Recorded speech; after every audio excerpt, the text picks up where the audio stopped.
સરકારને વિનંતી કરીશ, સેનાના ખર્ચમાં કે સેનામાં જે યુવાનો ભરતી થવા માંગતા હોય એમની ભરતીમાં કોઈ જાતની ખોટ કે ઓટ ના આવે. આપણા દેશના બહાદુર જવાનો ઉપર આપણને સૌને ગર્વ છે. આપણી એ જાબાજ સેનાના તમામ સૈનિકોને હૃદયપૂર્વક નમન કરું છું. એમની બહાદુરી, ધૈર્ય, શૌર્ય એ આપણા સૌના માટે ગૌરવનો વિષય છે. ઈશ્વરને પ્રાર્થના કરું છું કે આપણી સલામતી માટે સરહદ પર લડી રહેલા આપણા જવાનો સુરક્ષિત રહે અને એમના સાથે ઈશ્વરના આશીર્વાદ બની રહે એવી પ્રાર્થના કરું છું. મૂળ કારણ એ સમગ્ર રીતે જો પાકિસ્તાન જવાબદાર હોય તો જડબાતોડ એને જવાબ આપવામાં આવે. કોંગ્રેસ પક્ષનું સ્ટેન્ડ બહુ જ ક્લિયર છે. સામેથી પહેલેથી જ કહ્યું છે કે કોઈ રાજકીય બાબતો વચ્ચે નહીં આવે.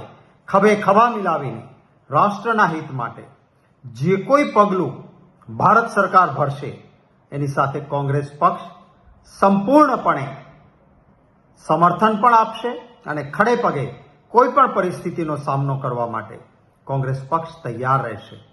હું એક એ પણ વિનંતી કરીશ સરકારને કે એક ફૌજના નિવૃત્ત દેશભક્ત ખૂબ ઉચ્ચ કક્ષાના અધિકારીઓ જે ચિંતા વ્યક્ત કરે છે એમના તરફ પણ સરકાર થોડું ધ્યાન આપે.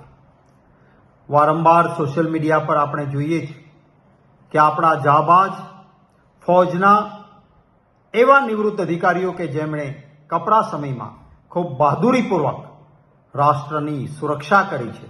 હું હમણાં જનરલ બક્ષી સાહેબને સાંભળતો હતો.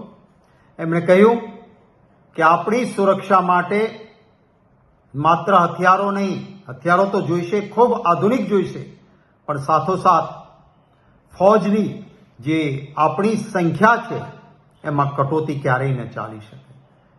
જનરલ બક્ષી સાહેબના કહેવા મુજબ 1,80,000 જવાનોની સંખ્યા છેલ્લા થોડા સમયમાં ઘટાડવામાં આવી છે.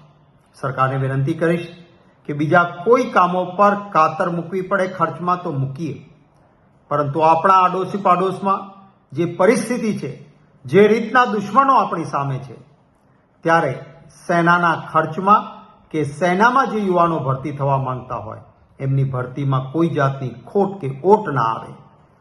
આતંકવાદ સામે લડવા માટે બહાદુરીપૂર્વક આપણા જે જવાનો, આપણા ફૌજના જાબાજ જવાનો કામ કરી રહ્યા છે એમને જેટલા અભિનંદન આપીએ એટલા ઓછા છે.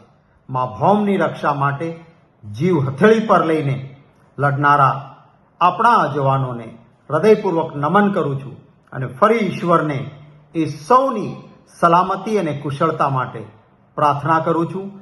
જય હિન્દ. અમારી તમામ માહિતીથી અપડેટેડ રહેવા માટે જોડાયેલા રહો ત્રિશુલ ન્યૂઝ સાથે.